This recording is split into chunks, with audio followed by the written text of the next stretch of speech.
Ukraine Russia और America दोनों के लिए बहुत जरूरी है। ये एक भौगोलिक शतरंज के बोर्ड जैसा है। रशिया के लिए यूक्रेन एक बफर जोन की तरह काम करता है। मतलब ये रशिया और नाटो देशों के बीच एक सुरक्षा कवच है। रशिया को नाटो के पूर्व की ओर विस्तार से खतरा महसूस होता है।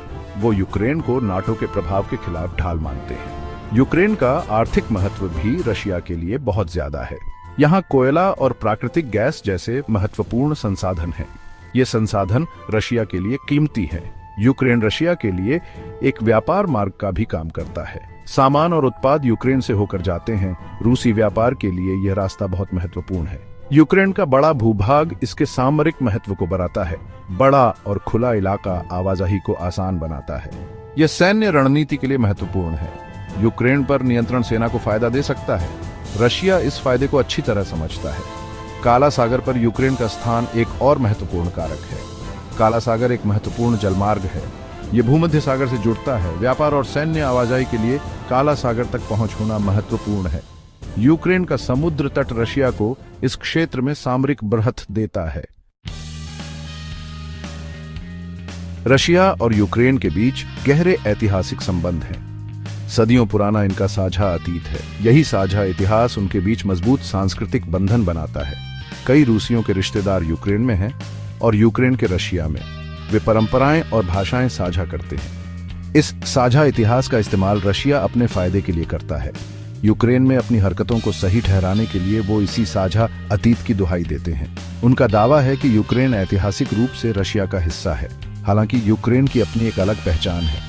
उनकी एक अलग संस्कृति और भाषा है। साझा इतिहास के बावजूद यूक्रेन अपना रास्ता खुद बनाना चाहता है। वे एक संप्रभु राष्ट्र बनना चाहते हैं। उनका उद्देश्य अपने लोकतंत्र को मजबूत करना और एक मजबूत अर्थव्यवस्था का निर्माण करना है। वे समर्थन के लिए पश्चिम की ओर देख रहे हैं। यह पश्चिम की ओर रुझान रशिया को चिंतित करता है। रशिया एक मजबूत और स्वतंत्र यूक्रेन को खतरे के रूप में देखता है। उन्हें यूक्रेन पर अपना प्रभाव खोने का डर है। यही डर उनकी हरकतों को बढ़ावा देता है। वे यूक्रेन को अपने नियंत्रण में रखना चाहते हैं। वे अपने कार्यों को सही ठहराने के लिए ऐतिहासिक संबंधों और सांस्कृतिक बंधनों का इस्तेमाल करते हैं। अमेरिका की भी यूक्रेन में गहरी दिलचस्पी है। वे रूस के प्रभाव का मुकाबला करने की अपनी रणनीति में यूक्रेन को एक महत्वपूर्ण खिलाड़ी के रूप में देखते हैं। अमेरिका विश्व मंच पर रूस की शक्ति को सीमित करना चाहता है। उनका मानना है कि यूक्रेन का समर्थन करना इसे हासिल करने का एक तरीका है। अमेरिका रूस को अपना क्षेत्रफल बढ़ाने से रोकना चाहता है। वे यूक्रेन में रूस की कार्रवाई को अंतर्राष्ट्रीय कानून का उल्लंघन मानते हैं। वे नियम आधारित अंतर्राष्ट्रीय व्यवस्था को बनाए रखना चाहते हैं। उनका मानना है कि यूक्रेन का समर्थन करना इस व्यवस्था की रक्षा करने का एक तरीका है। अमेरिका कई तरह से यूक्रेन का समर्थन करता है। वे यूक्रेन को सैन्य सहायता प्रदान करते हैं। इसमें हथियार और प्रशिक्षण शामिल है। वे यूक्रेन की अर्थव्यवस्था का समर्थन करने के लिए वित्तीय सहायता भी प्रदान करते हैं। अमेरिका रूस पर प्रतिबंध भी लगाता है। ये प्रतिबंध रूस की अर्थव्यवस्था को नुकसान पहुंचाने और युद्ध छेड़ने की उसकी क्षमता को सीमित करने के लिए डिजाइन किए गए हैं। अमेरिका यूक्रेन को अपने लोकतंत्र को मजबूत करने के लिए भी प्रोत्साहित करता है। वे यूक्रेन में स्वतंत्र और निष्पक्ष चुनावों का समर्थन करते हैं। वे यूक्रेन में नागरिक समाज संगठनों का भी समर्थन करते हैं। ये संगठन मानवाधिकारों और लोकतांत्रिक मूल्यों को बढ़ावा देते हैं।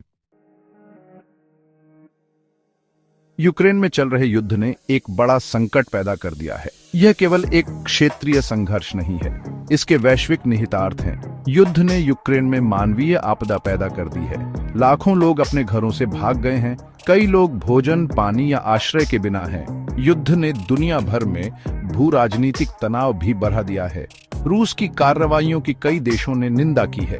इससे रूस और पश्चिम के बीच दरार पैदा हो गई है।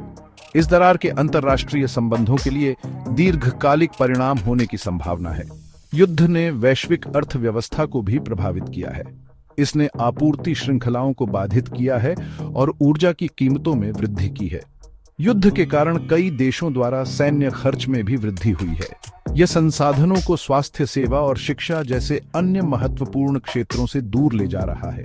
यूक्रेन में युद्ध सभी शामिल लोगों के लिए एक त्रासदी है। यह संघर्ष की मानवीय कीमत की याद दिलाता है। ये 21वीं सदी में शांति की नाजुकता के बारे में भी एक गंभीर चेतावनी है। अंतर्राष्ट्रीय समुदाय को इस संघर्ष का शांतिपूर्ण समाधान खोजने के लिए मिलकर काम करना चाहिए। वैश्विक सुरक्षा का भविष्य इस पर निर्भर हो सकता है।